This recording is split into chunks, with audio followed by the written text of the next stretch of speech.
Dentro de los fenómenos de la posesión, por ejemplo, está el serpenteo. Un cuerpo en el trance literalmente se suspende como 1 metro así, y aquí se mueve como una serpiente. En el trance pasa que lo que llamamos nosotros la materialización. La gente está tranquila y de la boca empieza a sacar todas esas cosas, clavos, cadenas, alfileres, de esas navajas de rasurar, vidrios, cosas que tú dices, ¿y cómo está dentro de su cuerpo? Se materializan en su boca, no es que las tenga dentro.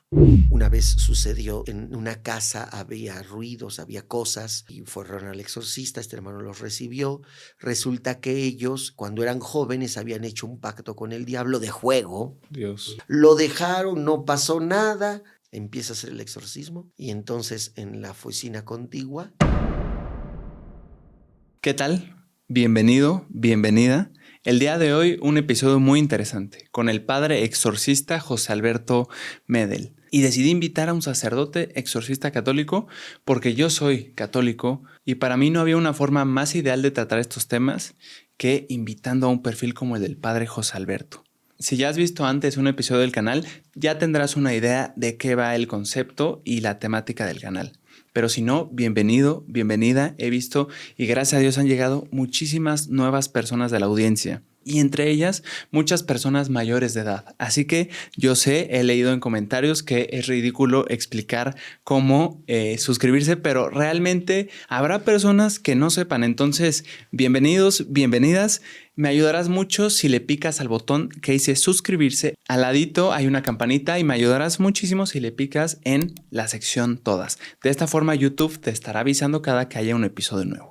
También, si te gustaría proponer a un invitado para el podcast, mándame un correo a esta dirección, invitadosjpmartinez@gmail.com. Disfruta mucho el episodio, quedó buenísimo. Bienvenidos a un episodio del podcast de JP Martínez. El día de hoy un episodio que me parecerá, y seguro a ustedes también, muy interesante y nutritivo. Estoy con el padre José Alberto Medel, exorcista, miembro de la Asociación Internacional de Exorcistas. Padre, ¿cómo está?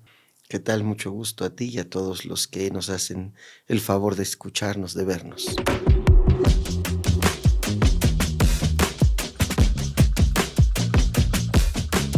¿En qué momento una persona recurre a un exorcista? Bueno, mira, entiendo claramente tu pregunta. Yo voy a irme para responder a un paso atrás. ¿Las posesiones diabólicas existen? Sí. Hay que empezar por ahí. Las posesiones diabólicas existen porque están reveladas, es decir, lo sabemos porque en la palabra de Dios están atestiguadas, ¿sí? Para empezar. Entonces no es una creencia que la iglesia se inventó. Está en la palabra de Dios, está en el Evangelio, está la acción exorcística de Jesús sobre los demonios que poseen personas. Eso existe, ¿sí? Ahora, nosotros distinguimos dentro de la acción extraordinaria del demonio 4 formas como el demonio hace esta acción extraordinaria. La más grave y la más evidente de todas es la posesión, ¿sí? Pero hay otras 3 que son de menor, pero que son influjo del demonio, influjo preternatural del demonio. La más grave es la posesión. Está lo que nosotros llamamos la obsesión, que es cuando el demonio extraordinariamente influye en las potencias o en las capacidades cognitivas del hombre. Por eso se llama obsesión. O sea, a veces una persona puede estar, podemos decir que es como una especie de posesión indirecta. El demonio molesta a la persona con escrúpulos, con obsesiones de que el demonio la tienta, que la toca, o que la encierra en sus pensamientos y ahí la tienta en sus pensamientos para que esté efectivamente enferma, ¿sí? Eso le llamamos nosotros obsesión. La otra es la que llamamos la vejación. Vejación es la otra. El demonio puede llegar a lastimar físicamente a una persona sin poseerla.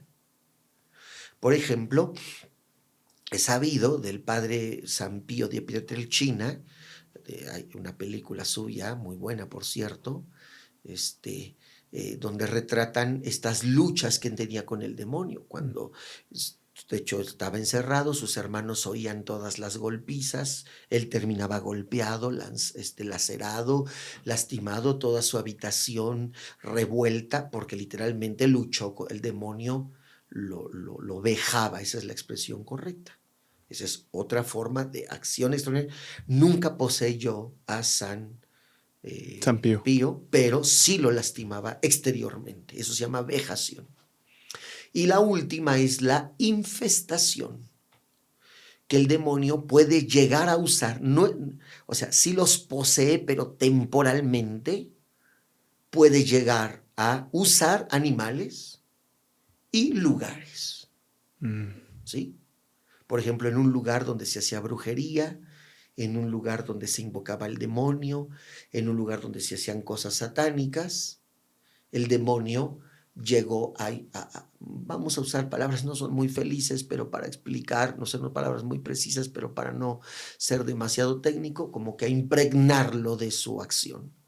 Entonces, por ejemplo, si hay casas, lugares, no embrujados, sino lugares que están infestados, o un animal que pueda ser poseído temporalmente, no como los seres humanos, pero sí que el demonio lo puede usar. Sí hay casos de animales que son usados por el demonio, y lugares infestados. Entonces, en el caso de la posesión y en el caso de la infestación, solo el exorcista puede hacer la liberación, solo él. En el caso de una obsesión o de una vejación, cualquier sacerdote haciendo oraciones de liberación puede ayudar a las personas. Pero como en el caso de la infestación sí hay una posesión de las cosas, en este caso animales o cosas. O lugares. O lugares, exactamente. Y en el caso de los seres humanos hay posesión, solo el exorcista lo puede hacer. En los otros casos cualquier sacerdote. Determinar si una persona está poseída por el demonio es una tarea que compete solo al sacerdote exorcista. Es decir, una persona no puede decir, yo estoy endemoniada. Solamente un exorcista es el único capaz de poderlo decir. Ni siquiera un sacerdote común y corriente. ¿Sí? ¿A esto a qué se debe? Podría yo decir a dos cosas fundamentales. Primero, porque el exorcismo, los sacerdotes exorcistas lo realizamos no a título personal, sino a nombre del obispo. El obispo de cada diócesis, que es la máxima autoridad en cada zona de la iglesia, es el que tiene esa tarea y él la delega a un sacerdote. Primero. ¿Sí? Entonces, es una potestad participada que yo puedo ejercer mientras el obispo me diga, mientras me dé ese nombramiento. El momento en que el obispo me diga, dejas de ser exorcista, yo no lo puedo ejercer más. Y esto, repito, porque el obispo posee la plenitud de la potestad que Cristo le dio a la iglesia. ¿Sí? El obispo posee la plenitud de la potestad que Cristo le dio a su iglesia. Por lo tanto, el obispo, ¿sí?, delega a los sacerdotes que están unidos a él por la gracia del sacerdocio, ejercer partes de su potestad, digámoslo así. Una de ellas es la potestad de expulsar a los demonios. ¿Sí? Primero. Segundo, ahora, el sacerdote exorcista, una vez que ya tiene esa potestad, ahora tiene que aprenderla. ¿Sí?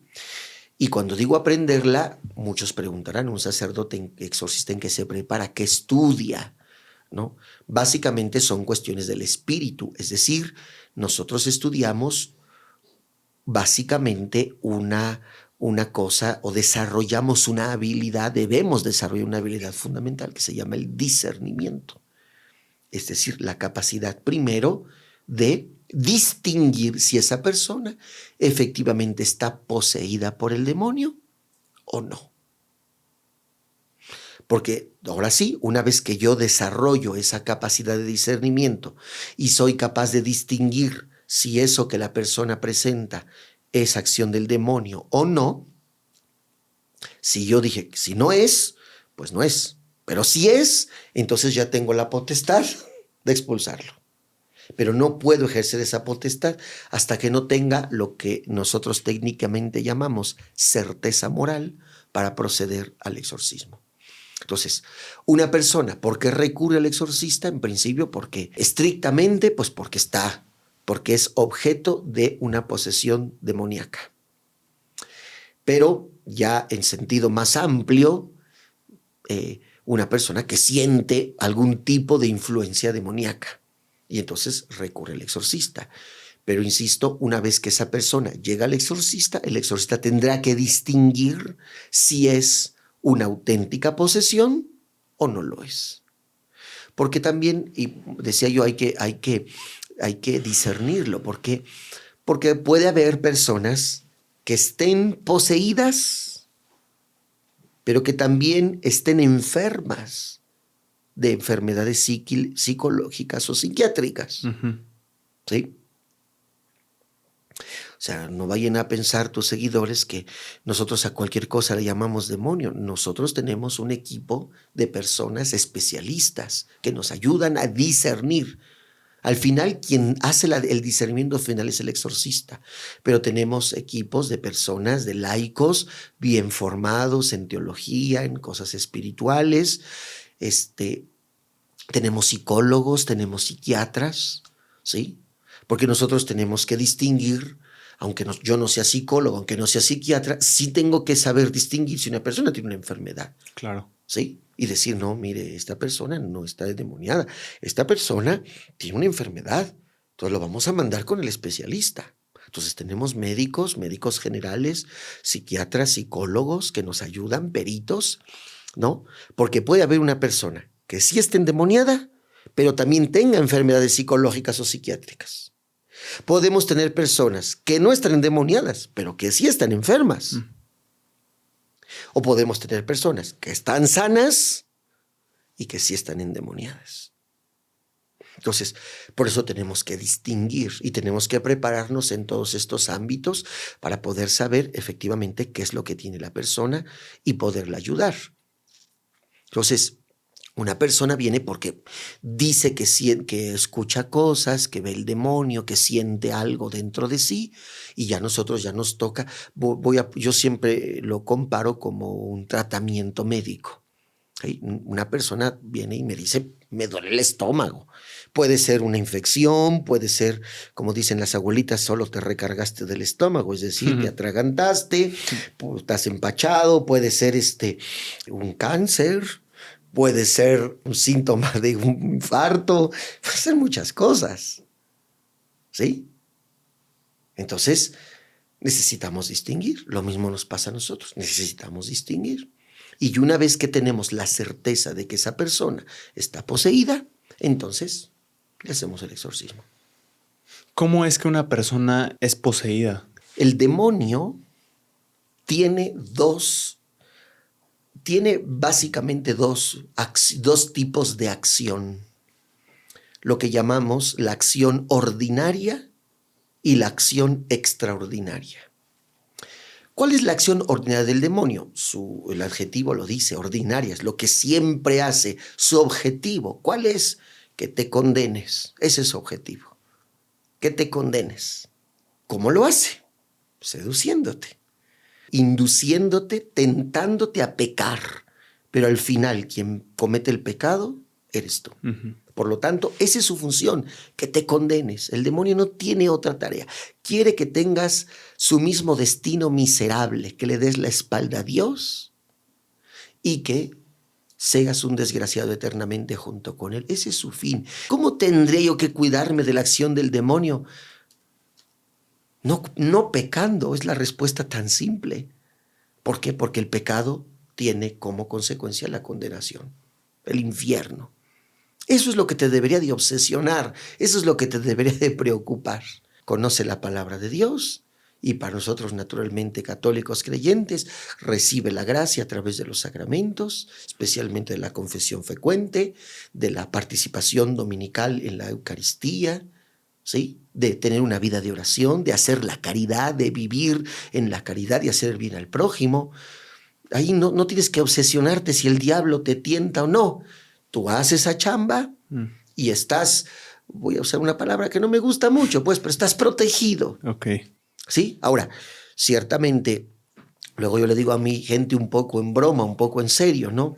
Yo les digo, miren, hermanos, si ustedes sienten que el demonio no los tienta, la respuesta es muy simple. ¿Para qué te tientas si ya estás jugando de su lado? El demonio no va a tentar a una persona que ya vive en estado habitual de pecado, una persona que no se confiesa o que hace malas confesiones, que calla los pecados, que no entra dentro de sí misma para hacer un ejercicio de verdadera conversión. Pues hace el mal, seguro, ¿sí? Bien disfrazadito, pero lo hace, ¿sí? La vida mediocre. Y entonces, pues el demonio, ¿para qué te tienta si tú solito haces el mal? Entonces, la gente que nunca va, que no se confiesa, que no va a misa, que no vive las virtudes cristianas, no es neutra. Seguramente está haciendo mal.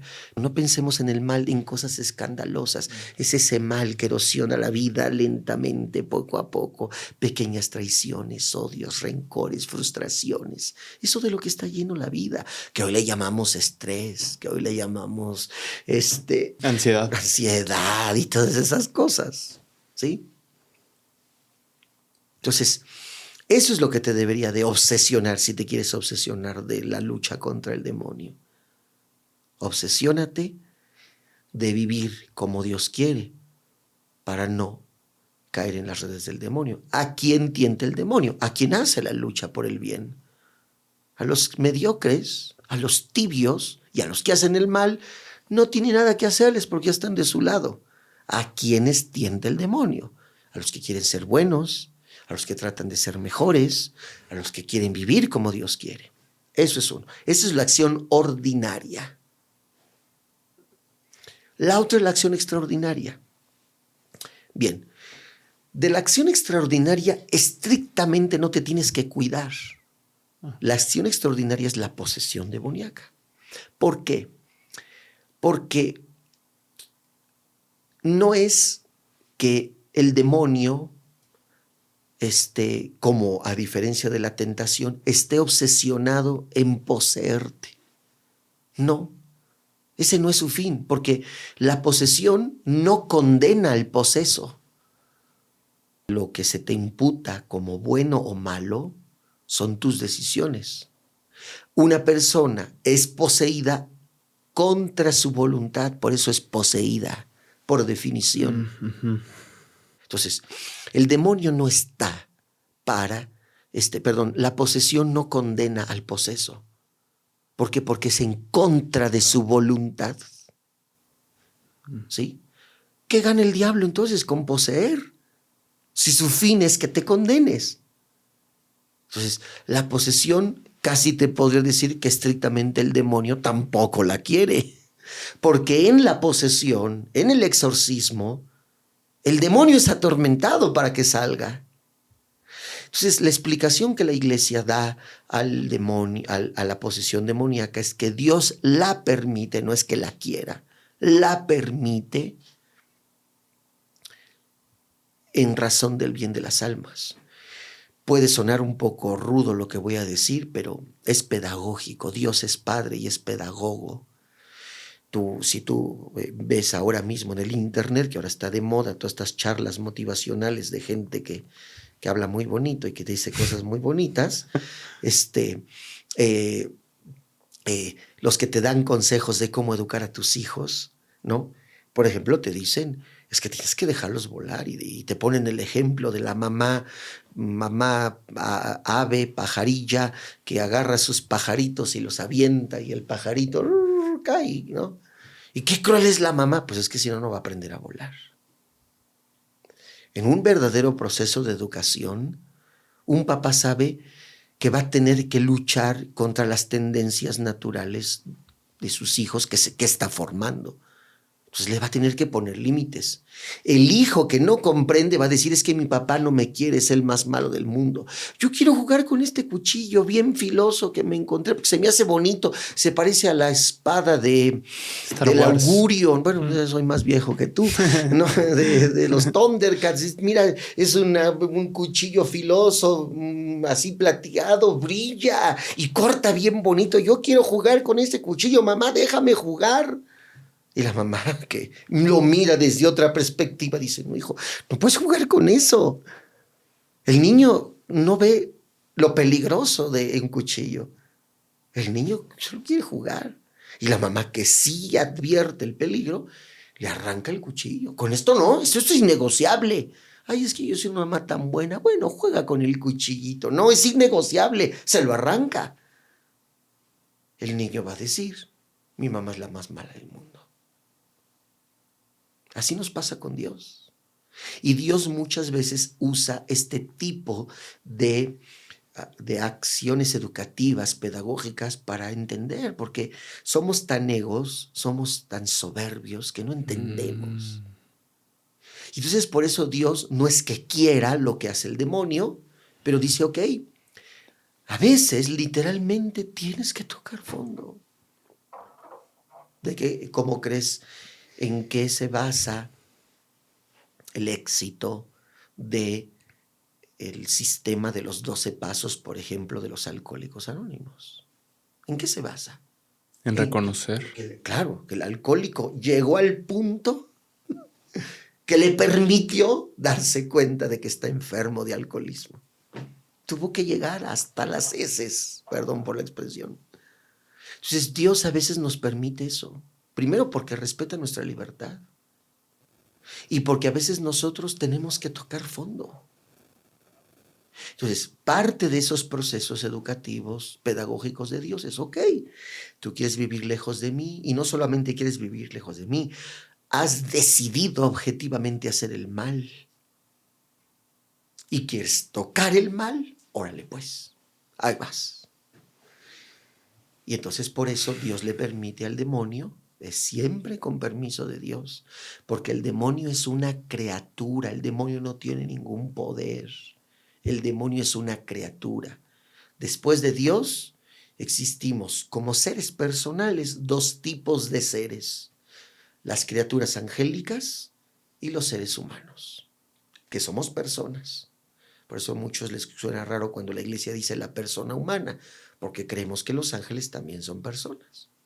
Entonces, los ángeles son personas, nosotros somos personas, somos seres de naturaleza distinta.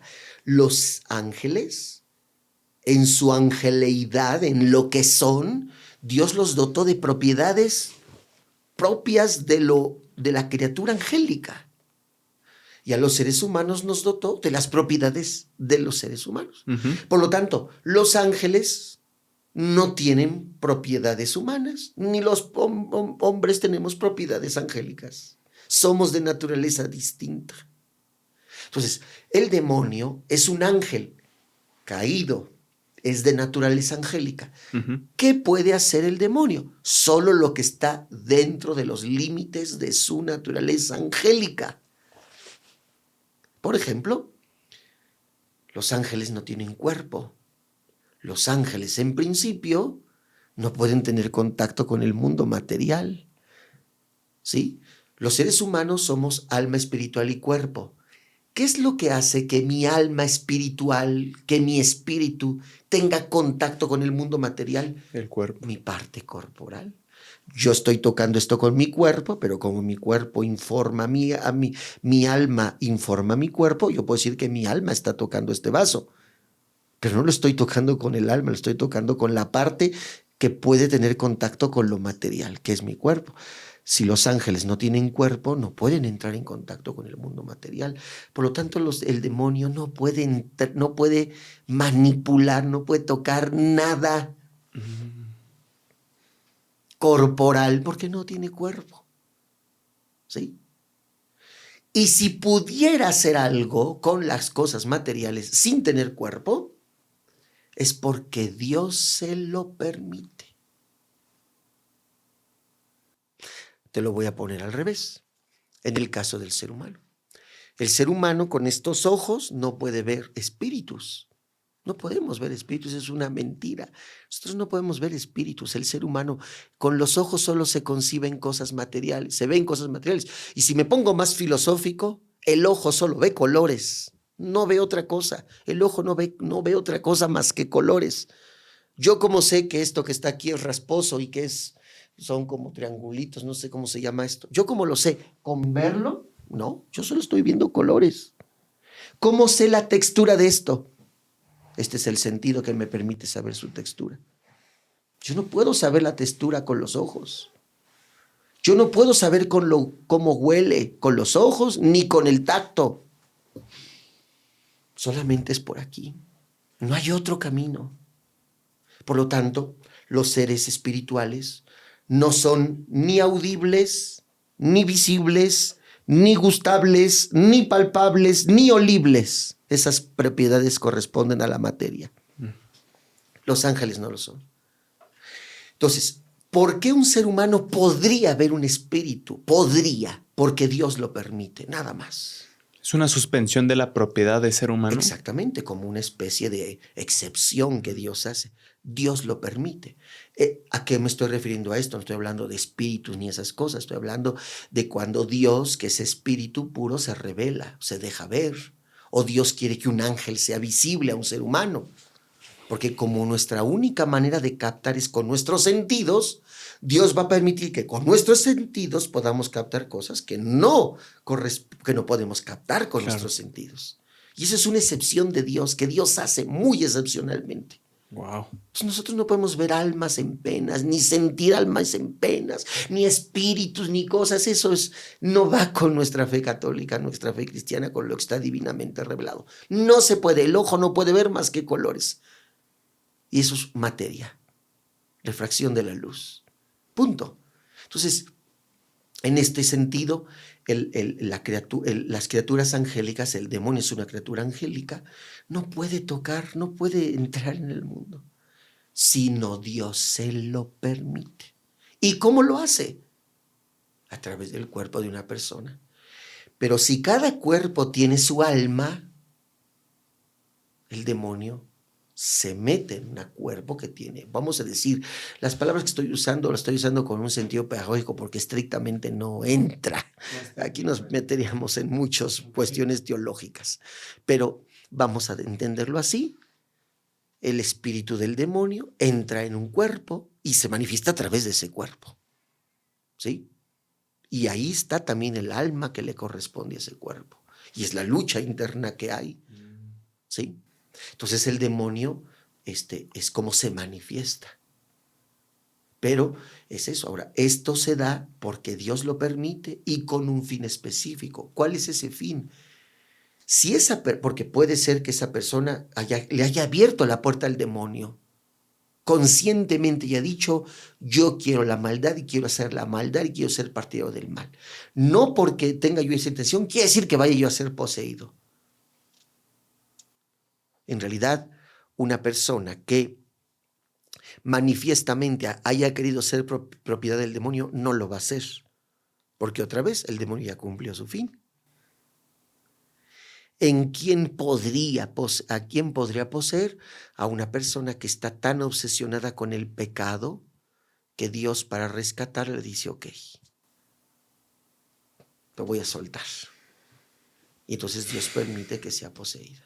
Y esa experiencia de la posesión la va a llevar a la conversión, curiosamente. Por eso viene el exorcista, porque el exorcismo es un camino de conversión. Es un camino en que vamos a ayudar al alma poseída. Por una parte, le aplicamos el rito de exorcismo con el cual le ordenamos al demonio que salga, pero no va a salir a la primera. Ah, ¿no? No, va a permanecer allí hasta que Dios lo permita. ¿Y de qué va a depender eso? De que esa persona entre en un proceso de conversión. Wow. Al grado de que esa persona de plano se libere de sus pecados personales. Y entonces puede producirse la liberación. Por eso el exorcismo puede llegar a durar meses o años. No es una vez que vienes y ya te lo saco. No. Es un tratamiento que dura mucho tiempo, que tiene a la base el proceso de conversión de una persona. O sea, si tú vienes, estás poseída y yo te quieres que te saque el demonio, pero nunca vas a misa, no te confiesas, no vives en una vida de oración, haces el mal, vives en pecado y no quieres cambiarte, no quieres convertirte, por algo permitió Dios la posesión. Por algo la permitió. Tenemos que describir por qué. El proceso de conversión nos va a ayudar y solamente va a ser hasta que tú, o sea, cuarto y quinto paso, toques fondo, te des cuenta de la maldad que estás haciendo y estés dispuesto a cambiarla. Es un proceso de conversión. Entonces, es un camino muy largo, ¿sí?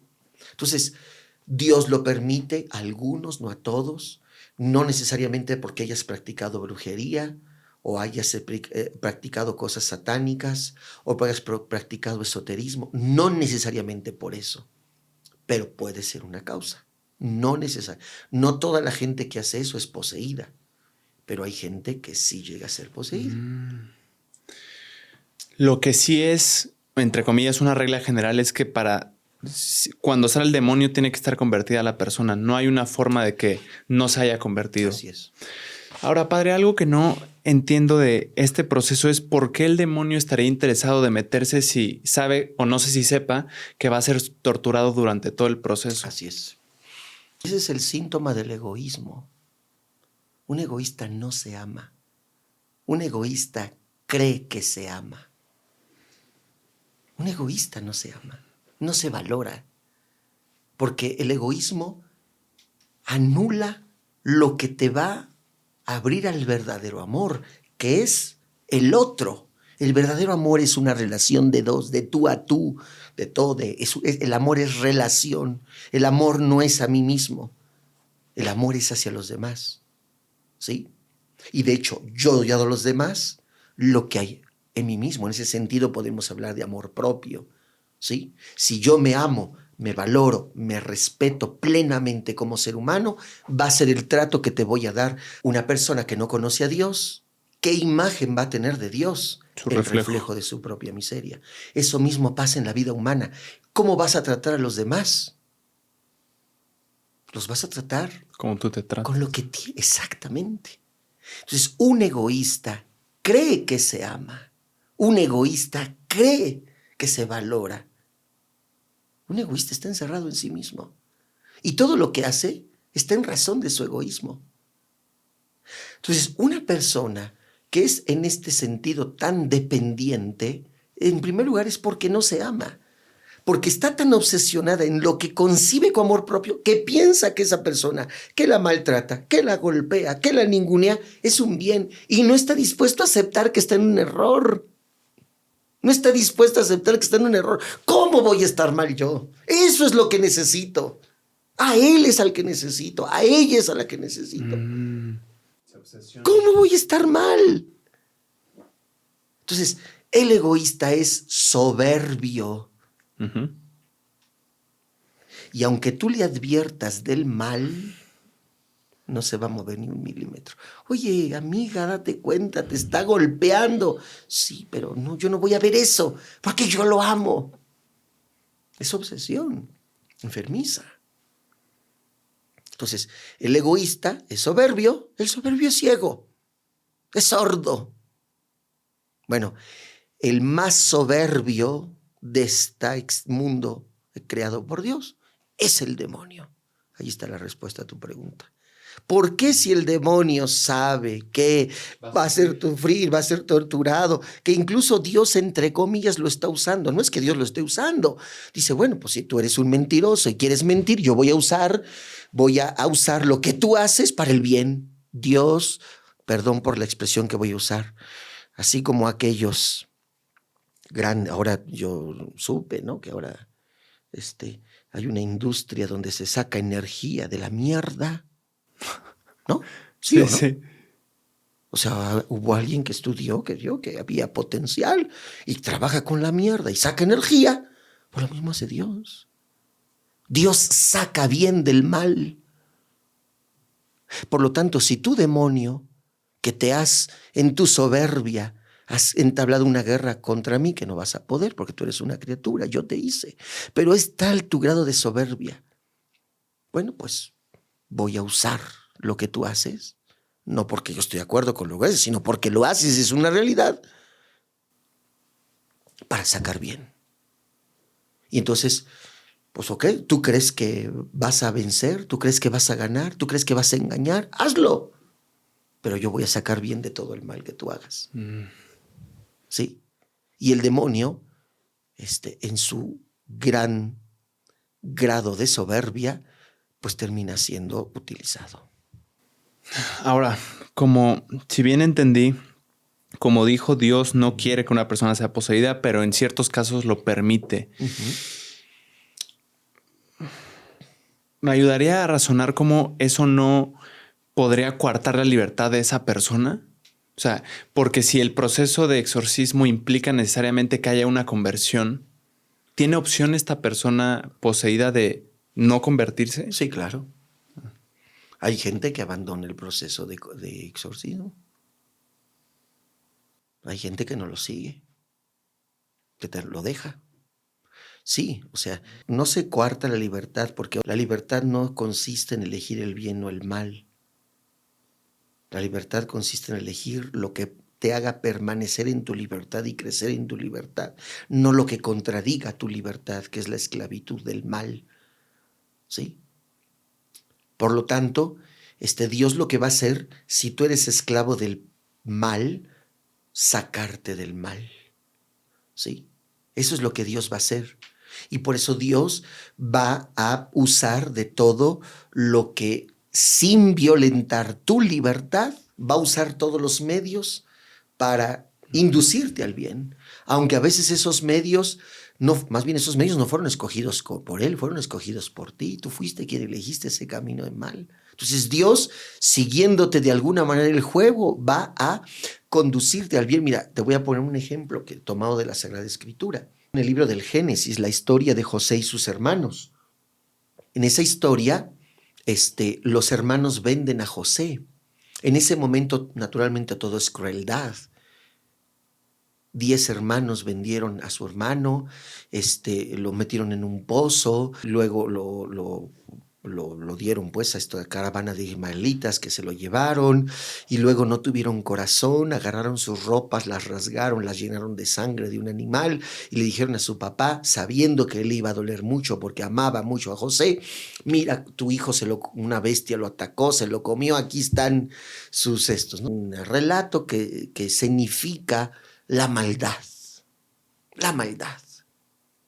Ahí está Dios permitiendo la maldad. O sea, Dios no quiere la maldad. Dios quiere que hayan vendido. Dios quiere que hayan mentido. Nada de eso Dios quiere. Pero Dios nos dio la libertad y pues los dejó hacer lo que quisieran. Dios no bajó como mucha gente ingenuamente quiere que Dios haga, ¿no? ¿Por qué no hay tanta maldad en el mundo? ¿Por qué Dios no acaba con los niños hambrientos de todas esas respuestas infantiles que la gente tiene al mal? Entonces, Dios no hizo, Dios deja, Dios nos dio la libertad. Y si decidimos usarla para el mal, después, ¿qué pasa? Pobre José tiene que entrar interiormente en un trabajo de comprender lo que le está pasando. No lo alcanza a entender del todo, pero dice, ok, hoy soy esclavo, pues aquí estoy. Ya mis hermanos me pusieron aquí. Es la actitud diferente. Aquí estoy. ¿Qué hago? ¿Me quejo? Pues no, soy esclavo, pues a chambearle. Y gracias al gran trabajo que hizo, ¿no? Putifar, aquel egipcio que lo compra, lo hace el segundo de su herencia, de su heredad, de su hacienda.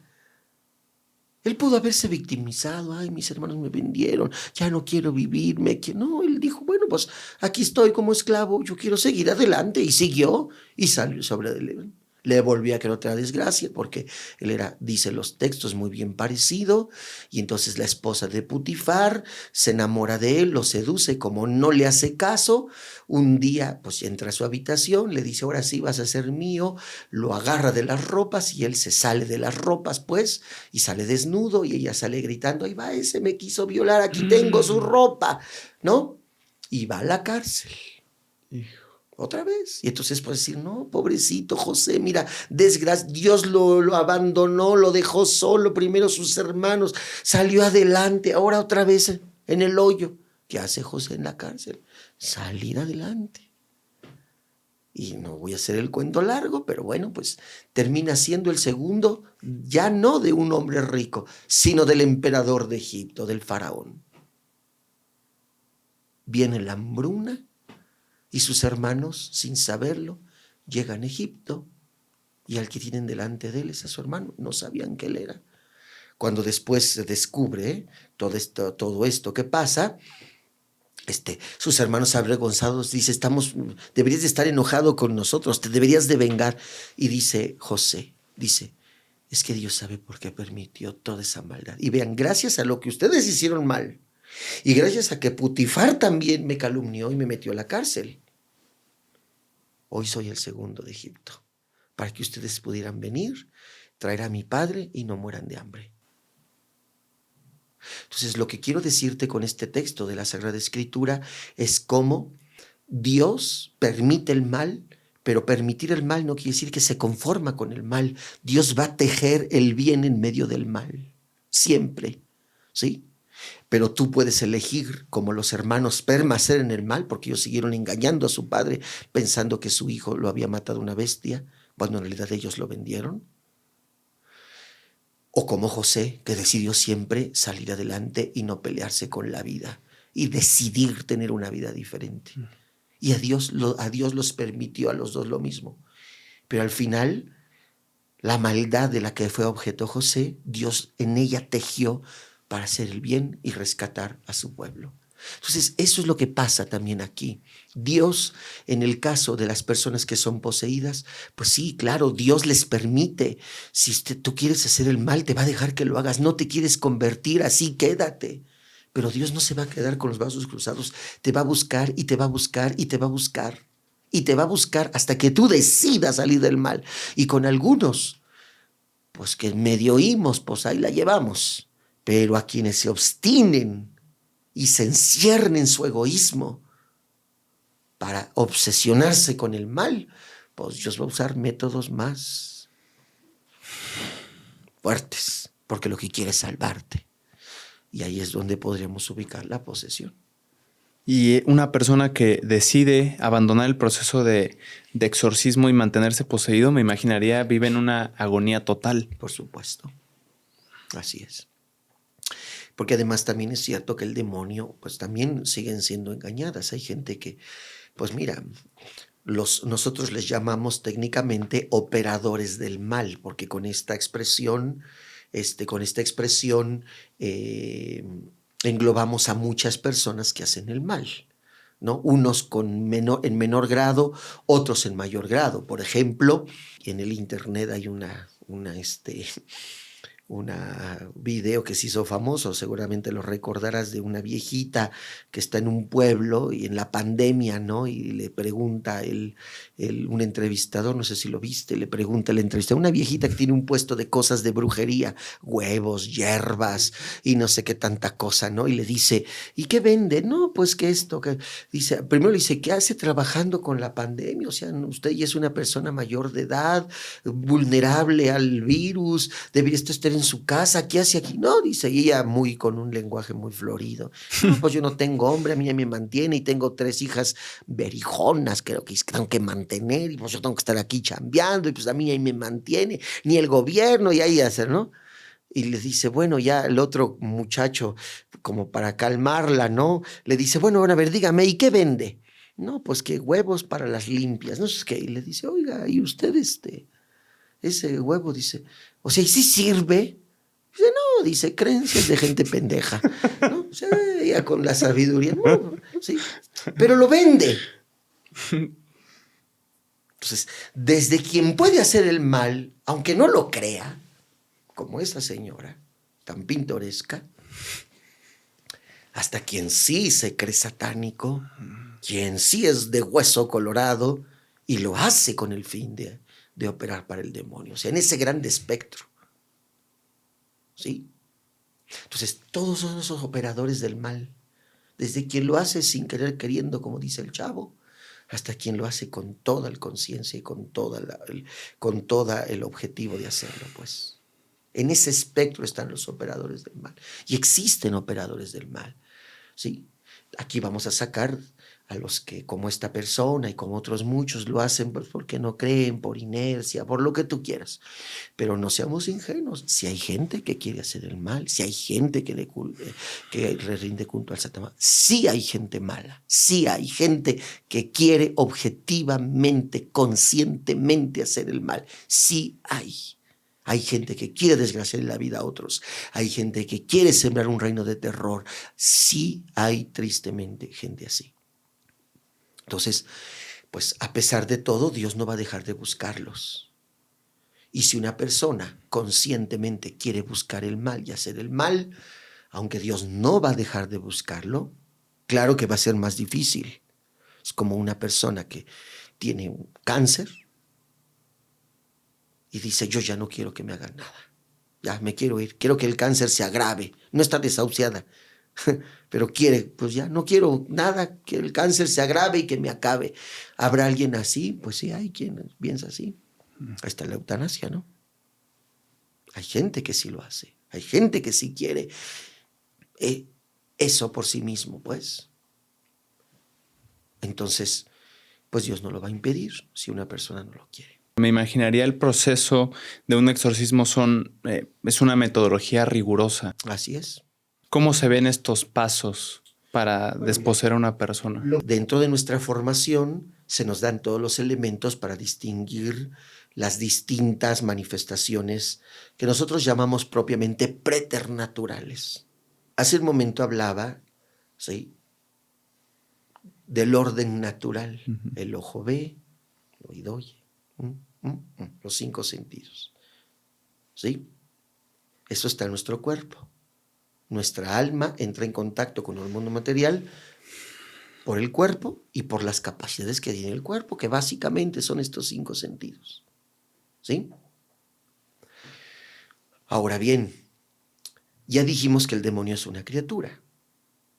El demonio no tiene ningún poder sobre el mundo material porque no tiene cuerpo, porque su naturaleza es diferente a la naturaleza humana, que sí tiene un cuerpo y que tiene dominio sobre el mundo material.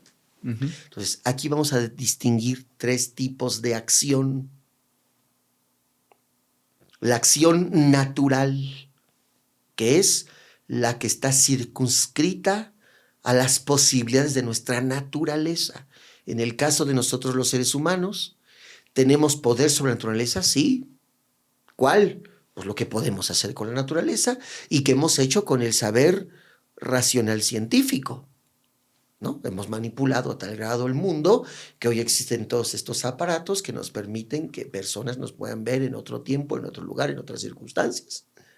¿Sí? Todo eso es el dominio del hombre sobre la naturaleza. Todo es la energía eléctrica que corre por las baterías, el sonido que es capaz de llegar por estos instrumentos, otro aparato con el que se edita, con el que se hace. Todo eso son leyes de la naturaleza que el hombre ha dominado. Nosotros no podemos más que lo que la naturaleza puede. ¿El hombre puede volar? No puede volar. Por sí mismo no. Nos hemos inventado aparatos para volar, pero no es de nuestra naturaleza volar.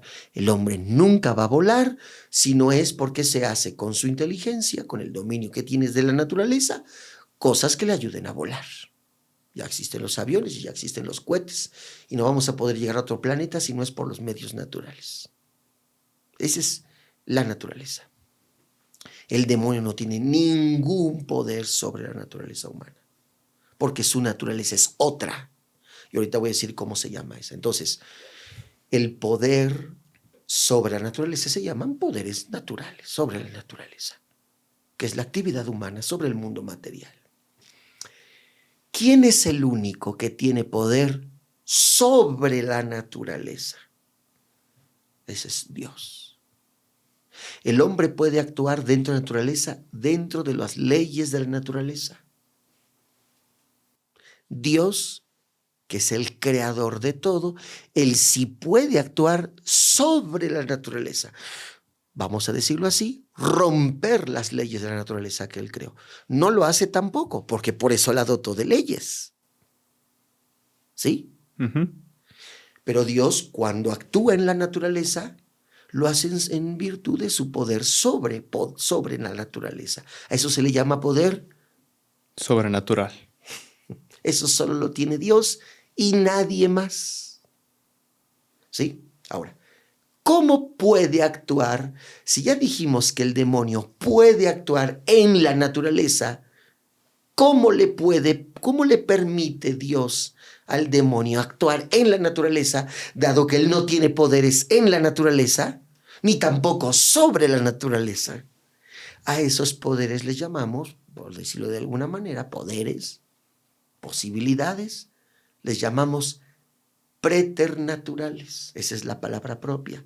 La acción del demonio es una acción preternatural. No es natural, No es no es sobrenatural. sobrenatural, se llama específicamente preternatural. ¿Y a qué se refiere este poder? Bueno,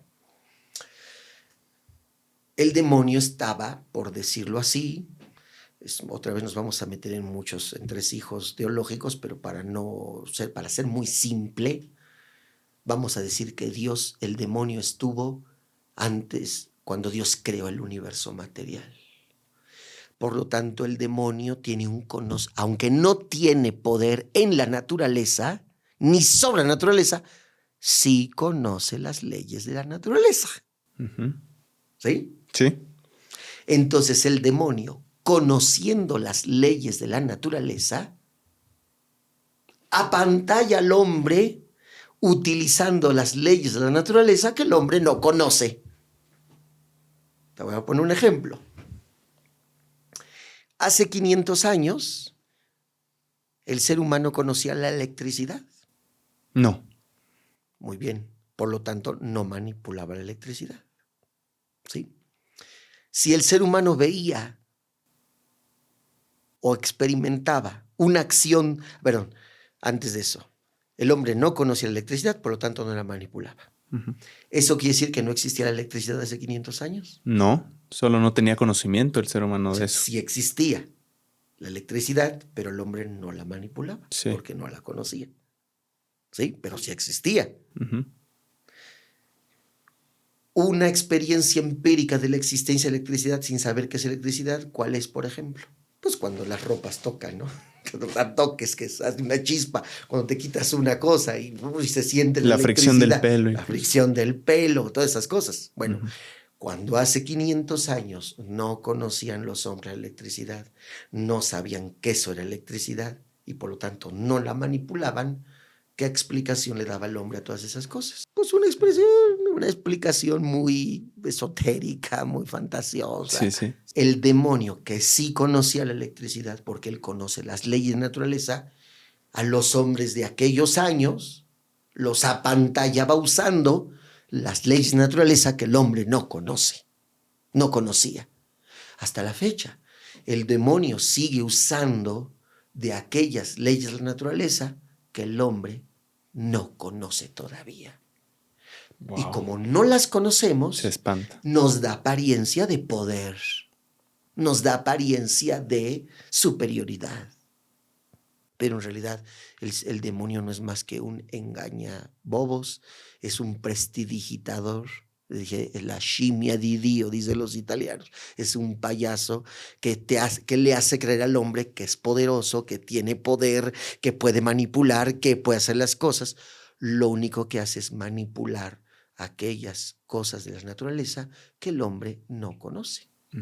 En ese sentido es como se dan en el trance. El trance se llama cuando una persona poseída, si una persona que está poseída no es que todo el tiempo esté haciendo cosas raras, vamos a decirlo genéricamente así, sino son trances, es decir, es un momento en que esa persona, vamos a decirlo así, como que pierde la conciencia porque se va a manifestar el demonio en su cuerpo.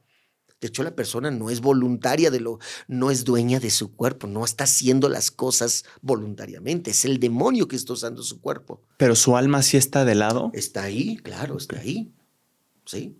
No, porque si se separa el alma del cuerpo, eso es la muerte. Uh-huh. No, su alma está en su cuerpo. Okay. El demonio la posee, la violenta, quítate que voy a usar tu cuerpo, ¿sí? Es como si tú y yo fuéramos en un coche, tú eres el que vas manejando y luego yo violentamente te quito y yo agarro el volante y estamos luchando los dos para manejar. Algo así. Ok. Algo así. Mis hermanos exorcistas y teólogos que me puedan escuchar van a decir, ya está violentando las leyes. Pero tengo que ser más pedagógico porque Claro. si no, aquí tendremos que hacer toda una reflexión teológica. Pero algo así. Ok. ¿Sí? Sí. Entonces, cuando el demonio usa el cuerpo para manifestarse de una persona, ¿sí? Naturalmente no lo hace en la cabalidad del cuerpo. ¿Por qué? Pues porque no es dueño de ese cuerpo. Entonces, él se manifiesta así y se manifiesta haciendo cosas que solamente alguien de una inteligencia superior, o sea, que conoce las leyes de la naturaleza, tanto las que conocemos, pero que no conocemos del todo bien, como las que no conocemos, las utiliza. Por ejemplo, dentro de los fenómenos de la posesión, por ejemplo, está lo que se llama el serpenteo, ¿no? Que es un cuerpo en el trance, literalmente se suspende como 1 metro así de la tierra, se suspende el cuerpo, vamos a suponer que en esta habitación el cuerpo suspende 1 metro y aquí se mueve como una serpiente. Recuerdo que una vez que fuimos a una conferencia en España hablando con un obispo que no conocía estas cosas, le decíamos el fenómeno del serpenteo y el obispo pensaba que el cuerpo en el piso se movía como una serpiente y todos nos reímos. No, señor, no es eso. Es que el cuerpo primero se suspende 1 metro y en el aire es donde se mueve, ¿no? O por ejemplo, la manifestación que se da en los cuerpos, como si dentro hubiera alguien físico y por adentro escribe. Entonces en la piel se ven las letras, los números, ¿no? O que la persona habla idiomas que no conoce. Efectivamente, la persona habla lenguas que no conoce. Puede hablarte en perfecto inglés, francés, español, italiano, latín, alemán, portugués, chino, japonés. Te puede hablar perfectamente en un idioma que no conoce como si fuera su lengua madre. Y esa persona no lo conoce. Normalmente intentan decir algo. No, el demonio habla claramente con el exorcista. El demonio reconoce a un exorcista. De hecho, el demonio se le esconde al exorcista. Por eso también parte del discernimiento. A veces el demonio no quiere ser exorcizado y entonces se esconde. Y lo reconoce, sabe que eres exorcista, ¿no? Una vez a un hermano exorcista, era un hermano que venía a formación con nosotros, eso episodio me lo pasó a mí, le pasó a otros hermanos del colegio de exorcistas y le fueron a dar formación a su ciudad, porque el obispo le iba a dar el nombramiento. Y empezó, digamos, a venir a saber cómo se hacen los exorcismos, estuvo en los exorcismos, todo el proceso. Y ya cuando el obispo le dio el nombramiento, llega al lugar donde iba a atender a los supuestos endemoniados. Y apenas entrando, una persona entró en trance y inmediatamente el demonio le dijo, ya sé que eres exorcista, ¿no? Wow. O sea, el demonio, pues mira, primero con el demonio no se dialoga, o sea, el demonio habla, por supuesto. Esto es algo muy importante que el exorcista debe saber y por eso al exorcista se le pide un alto grado de vida interior, de vida de oración, de vida ascética, de vida congruente, porque el demonio va a tentar al exorcista a que deje ese servicio. ¿Y cómo lo hace? Pues el demonio no conoce nuestros pensamientos, no tiene ese poder. Pero el demonio es el mejor psicólogo, perdón, mis hermanos, los psicólogos. Pero la psicología, tú sabes, se basa en el estudio del comportamiento externo para llegar a sus raíces internas, a los patrones de conducta. El demonio te conoce porque hace lo que tú no haces. Te conoce perfectamente. Mientras nosotros nos ignoramos a nosotros mismos y cuando nos damos cuenta que en algo de nosotros está mal, lo que hacemos es esconderlo, maquillarlo, minimizarlo, el demonio te conoce perfectamente, te estudia y sabe cuáles son tus puntos débiles y sabe por qué no aceptas lo que estás haciendo mal. te conoce muy bien, te observa perfectamente. Entonces lo mismo hace con nosotros. Y entonces el demonio nos tienta a nosotros en las cosas que, como todos los seres humanos, negamos de nosotros mismos. Entonces pues nos adula. Oye, mira, yo te voy a decir algo que va a pasar. Para que tú lo digas y para que los demás digan, ay, mira, este exorcista es tan santo que sabe el futuro. Nos adula en nuestro ego, en nuestra vanidad, en nuestra soberbia, nos tienta. Muchos exorcistas han caído en sus tentaciones, en sus engaños. ¿Sí? Entonces, por eso el Papa, tú lo habrás escuchado, muchas veces lo dice continuamente, lo acaba de decir hace poco, con el demonio no se dialoga. Si no se dialoga en la tentación, menos en la posesión. Entonces nosotros, claro que en el exorcismo lo escuchamos, y lo único que debemos decirle al demonio es sal, o sea, usamos las fórmulas que la iglesia nos ha mandado decir para expulsarlo. Nosotros no dialogamos con él, no le preguntamos cosas, aunque él nos dice muchas cosas, nos adula, nos dice cosas que luego nosotros al escucharlas, efectivamente suceden. Pero sería un grave acto de mi vanidad hacerle caso, porque entonces yo ya le estoy haciendo caso. Sí.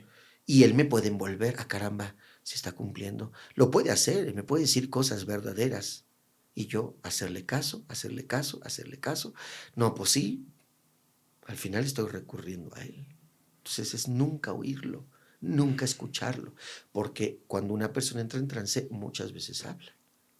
Entonces se dan muchos fenómenos. Pues la gente, por ejemplo, otro de los más conocidos, hay un video, hay un exorcista muy famoso que recientemente el padre Gabriel Amor, que falleció hace como 2, 3 años. Sí, lo he escuchado. Tiene libros y él nunca daba entrevistas,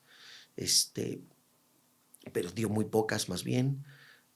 Y dio a la televisión española, lo pueden encontrar en internet, una entrevista donde él llega con una bolsa con fierros, lo abre delante de la presentadora, lo pone así, lo abre y eran clavos, navajas, alfileres, cadenas, monedas.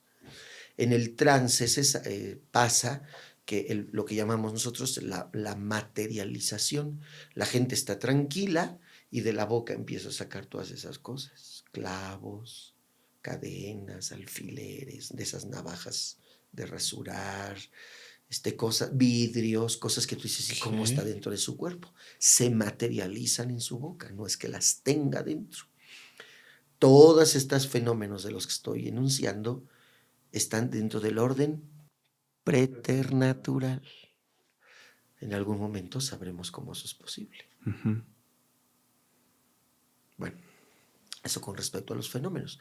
Con respecto al ritual, sí. Bueno, pues nosotros recibimos a las personas. Una vez recibidas, empezamos a hablar con ellas, a ver su vida, si lo que tienen es una enfermedad o una posesión, o las dos cosas, o ninguna. Es diálogo, confesión, diálogo, charla, plática, ¿no? Y ya, mira, David, nosotros como los médicos, pues nos vamos haciendo expertos a veces al principio cuando empezamos a ser exorcistas, pues tenemos que seguir rigurosamente lo que nuestros maestros exorcistas nos han indicado, pero la práctica vas intuyendo. Claro. La práctica vas intuyendo. A veces yo solo con oír, a veces llega gente y me dice, padre, es que fíjese que una vecinita dice que ve el demonio. A ver, ¿qué oye? Y empiezo a saber todo y es las películas, la influencia de las películas, la fantasía. Pero hay gente que te empieza a decir cosas que tú como exorcistas solo sabes que efectivamente pasan. Okay. A ver, esto, y dime esto. Y no, sí es un caso, a ver, tráiganmela. O sea, ya te va, la experiencia te va haciendo un olfato más fino, ¿no?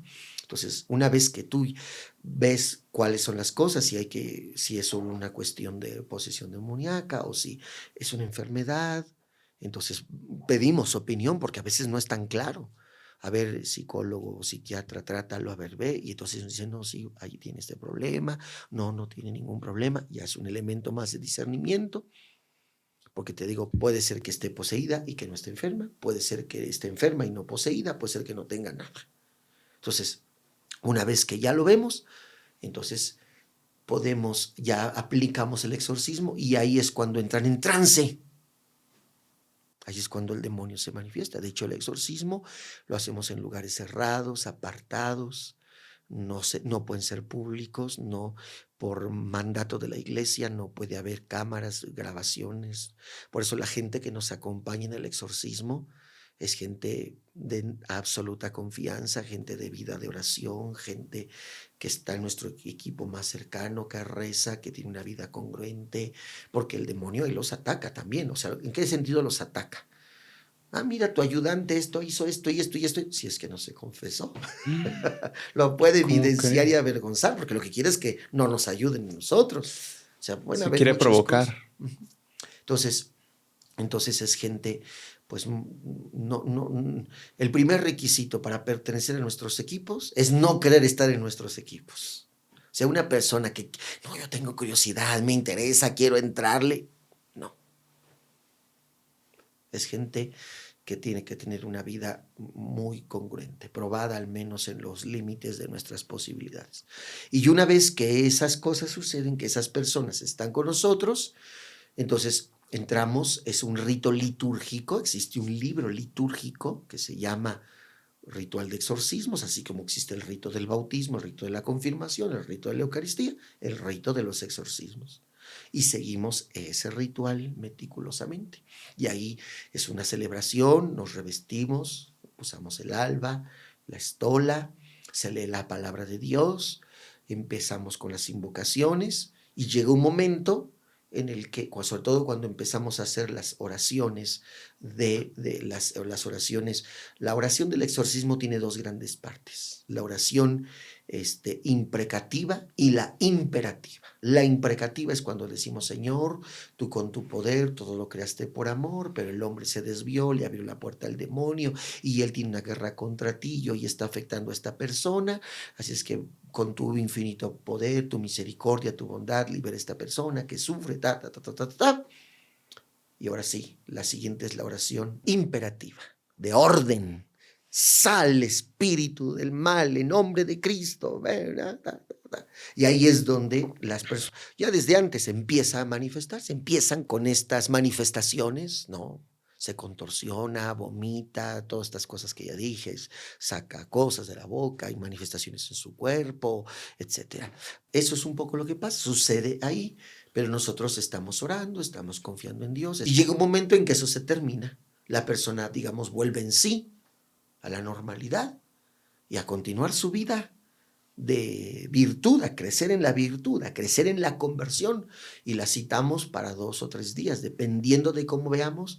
El exorcismo se lo podemos aplicar una vez cada 8 días, o 3 veces a la semana, o diario, dependiendo. Mira, para no dejar con tanta duda a tus seguidores, y no dicho por mí, por el padre Gabriel Amort, una autoridad, la película del exorcista, esa famosa película, icónica película, es la que mejor refleja lo que sucede en un exorcismo. ¿Sí? Esa. Hay mucha basura, pero esa en particular se hizo con una gran documentación. Entonces, para que puedan un poquito imaginarlo, más o menos yo cito al padre Gabriel Amort. Puede llegar a tener una fuerza muchísimo mayor, porque luego cuando yo he dicho esto, algunos psiquiatras dicen, sí, una persona por la adrenalina, el miedo puede llegar a tener. No, es que esta es una fuerza, o sea, un niñito que puede estar poseído, así avienta 10 personas y las avienta a la pared, pero o sea, no creas que nomás así, ¿no? Las avienta contra la pared con toda la fuerza. Sería explicable que la maldad afecte a quien la hizo, pero el otro caso es que también se ha dado la posesión en almas inocentes. Por ejemplo, un niño es inocente, un niño que va a tener la culpa. Una vez a un hermano exorcista le pasó que en una casa había ruidos, había cosas que era más que psicosis, naturalmente, y fueron al exorcista, este hermano los recibió. Resulta que ellos, cuando eran jóvenes, habían hecho un pacto con el diablo de juego, Dios. que hoy es muy común. Existen en Facebook, busca redes donde quieres hacer pacto con el diablo y tal formato y te dicen cómo hacerlo. Facebook, en todas estas redes sociales hay mucho de esto. Y entonces ellos en su juventud habían hecho un tipo de pacto con el diablo, pero pues era como de juego, lo dejaron, no pasó nada, pero tampoco practicaban la fe y un día el demonio hizo efectivo ese pacto, ¿sí? Entonces en su casa había cosas que ellos veían, que nos explicaban. Recurrieron al exorcista, el exorcista empezó a ver, pero pues sí, el exorcista veía cosas, o sea, sí entendía que había posibilidad de una posesión, pero no ataba, ¿no? En ellos no había nada. Y decidió, bueno, es que hay todos los signos, pero no encuentro el cabo o el último cabo, pues que ate la cosa. Uh-huh. Les voy a aplicar el exorcismo para ver qué pasa. Empieza a hacer el exorcismo y no pasa nada. Y entonces en la oficina contigua viene uno de sus auxiliares a decirle, se está manifestando el diablo en su bebé. O sea, el demonio se estaba vengando de ellos en su hijo. Entonces, todo lo que estaba sucediendo de preternatural era en el hijo, no en ellos. Entonces, pues después en el exorcismo se supo que era una venganza del demonio a ellos, pues. Entonces, el demonio puede tocar almas inocentes, pero también a almas santas. Almas santas. Santa Emma Galgani es una mujer que vivió poseída. Pero su posesión, no, Dios permitió la posesión, no en razón del mal que haya hecho, sino porque esa la hizo crecer en la santidad. Y no tendría, o sea, así como todos los seres humanos tenemos de qué convertirnos, pero ella, que vivía toda una vida ascética, mística, de oración, la posesión la perfeccionó. ¿Sí? Hay muchos datos de personas santas. Dentro de las jerarquías angélicas hay demonios de mayor envergadura e importancia y demonios de menor importancia, digamos así. Soldados rasos, ¿no? Generales y soldados rasos. ¿Sí? Uh-huh.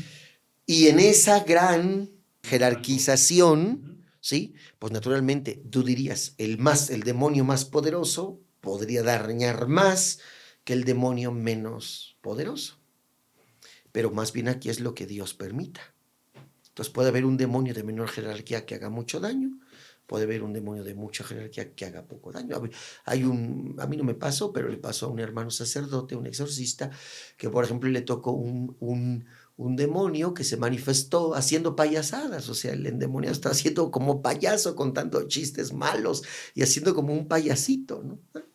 Son cosas, ¿no? Pero bueno, o sea, todas las manifestaciones se dan en todo este orden. Entonces, la persona, dependiendo de la afectación que tiene, es como nosotros le vamos a aplicar el exorcismo hasta que Dios decida que esa persona sea liberada. ¿Y estos trances solo suceden cuando se dan las órdenes o lo imperativo? Dentro del rito, a veces no necesariamente hasta el momento imperativo. A veces ya dentro de la celebración misma, desde que empieza. ¿Por qué? Porque el demonio, otro signo de la verdadera posesión es una auténtica aversión a lo sagrado. No estoy hablando de los que desprecian las cosas sagradas, ¿no? Sino una auténtica desprecio, por ejemplo, quien mirando la cruz la escupe, la avienta. ¿Qué? Entonces, a veces ya cuando empezamos el rito, pues ya en el momento en que empiezas a decir, a invocar el nombre de Dios, en el nombre del Padre, del Hijo, y a proclamar su santa palabra, pues el demonio empieza. Se aloca. Así es. Se aloca. O sea, Sí. nunca podríamos ver a una persona en la calle con un trance, porque tiene que suceder un exorcismo para que eso suceda. Cuando tú oyes que yo participo regularmente en un periódico de la Arquidiócesis de México que se llama Desde la Fe. Y hace poco tengo un videoblog ahí, y hace poco hice un video sobre un supuesto exorcismo en una secundaria, ¿no? Y bueno, yo solo con verlo, pues son payasadas, psicosis, no había de otra. Entonces es muy raro que sucede que efectivamente una persona haga esas cosas en público, ¿sí? Más bien no lo vas a ver en público. Okay. ¿Sí? Sí hay manifestaciones, pero no llegan a ser estas grandes manifestaciones. Por ejemplo, ¿cómo una persona puede percibirse efectivamente poseída? ¿Sí? Amén del juicio del exorcista. Va a la misa y en la iglesia experimenta repulsión por las cosas santas. Ve una imagen y la tira, la empuja, la escupe, ¿no? O sea, no va a ser una manifestación así, vamos a decir así, espectacular, Claro. pero sí hay manifestaciones donde el demonio se ve que está incómodo, ¿sí? Incómodo. Yo recuerdo la primera vez que empecé en este ministerio a participar con mis hermanos exorcistas, yendo a una misa con ellos, estábamos en la misa y una persona empezó a tener ciertas manifestaciones que no fueron escandalosas hasta que se la llevaron aparte y empezó el rito y empezó a ceder. Y fíjese, digo, no me lo has preguntado, pero es una pregunta recurrente, tanto como quienes preguntan, como tú, como de nosotros mismos, ¿no? Porque una de las críticas que se hace en nuestro ministerio es que la psicosis puede ser tal que efectivamente sucedan estas cosas, ¿no? Fíjate que nosotros los exorcistas nos reunimos cada 2 años en Roma, en esta asociación, nos reunimos en Roma y y cuando empezamos a platicar con los otros exorcistas, o sea, yo he platicado con exorcistas de lugares perdidos allá en la India, en China, en Indonesia, en lugares donde no se habla el evangelio, donde no se conoce a Cristo, o sea, porque la psicosis tiene en la base ideas preconcebidas. ¿Sí? La psicosis es parte de ideas que tú ya en algún momento te han influenciado, que viste, que oíste, que supiste, etcétera.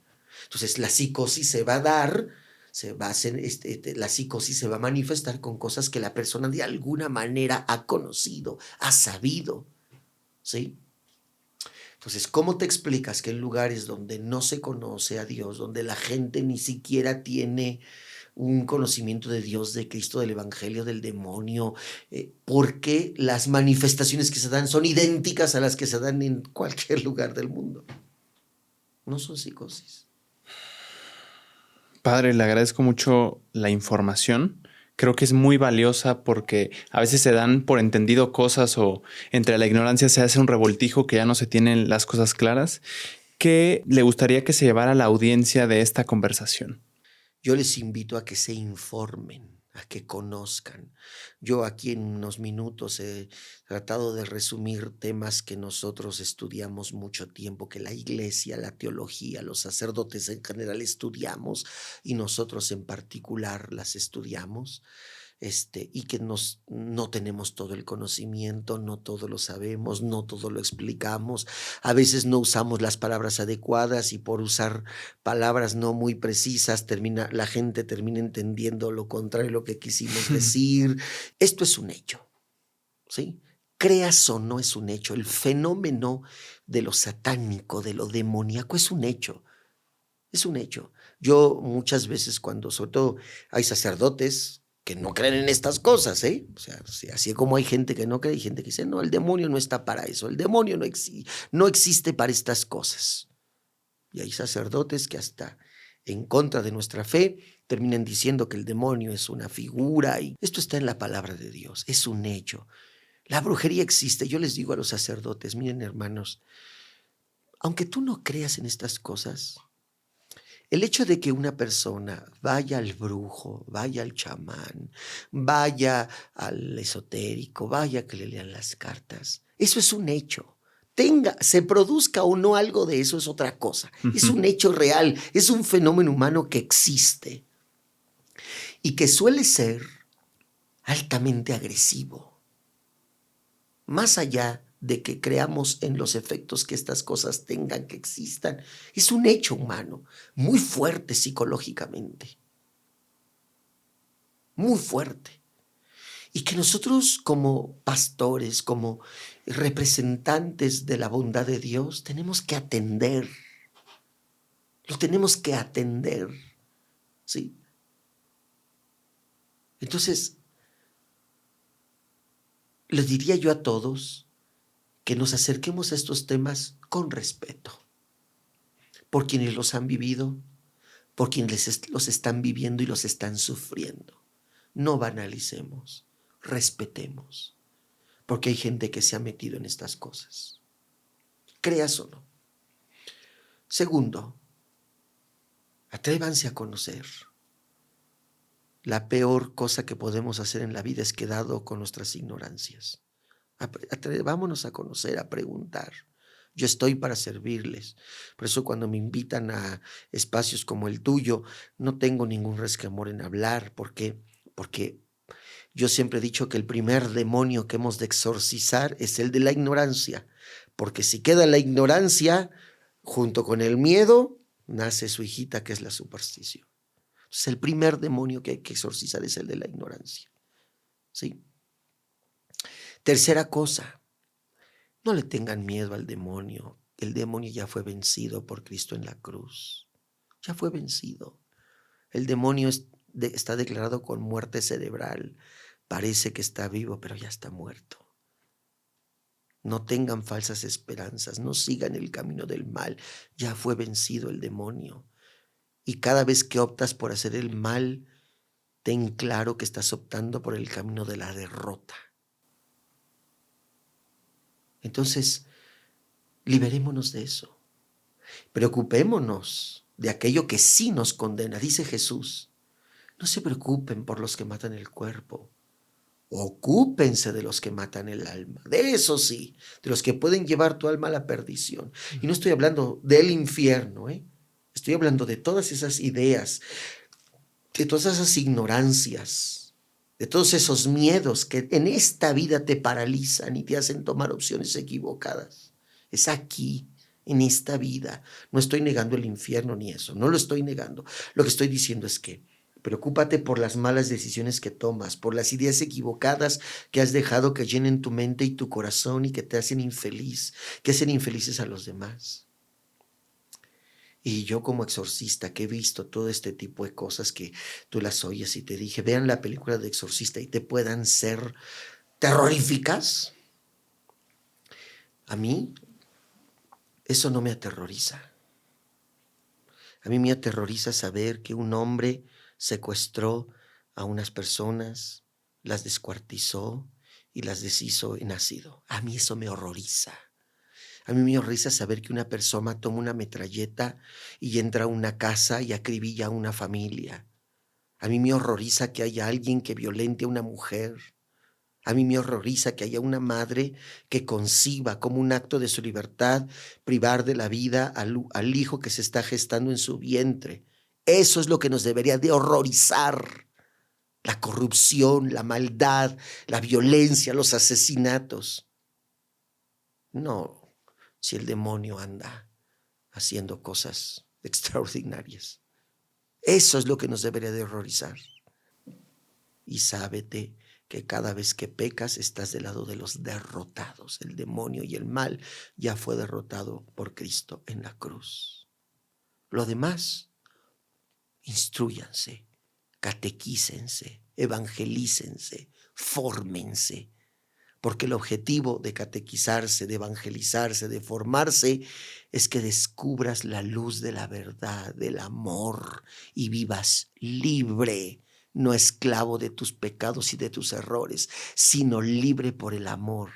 Eso es lo que quiere Dios, y esa es la mejor protección contra el mal. Y por lo tanto acercarse a las cosas que te promueven y te hacen mejor persona, que es el evangelio, que es la vida de la gracia, practicar los sacramentos, hacer lo correcto, es lo que te va a hacer feliz. Vivamos en esta libertad, que eso es lo que quiere Dios para nosotros y que fue para lo que nos creó. Padre, muchas gracias. Le agradezco mucho el tiempo y la información. Tienen las puertas abiertas para hacer una segunda parte si en algún momento lo considera pertinente. Podrían ser con preguntas que despierten del interés genuino de la audiencia y le agradezco muchísimo. Con mucho gusto, siempre a tus órdenes. Que estén muy bien. Suscríbanse, denle like y activen la campanita de notificaciones, no sin antes suscribirse para que cada episodio les avise cuando se haya subido uno nuevo. Que estén muy bien. Nos vemos en el siguiente episodio.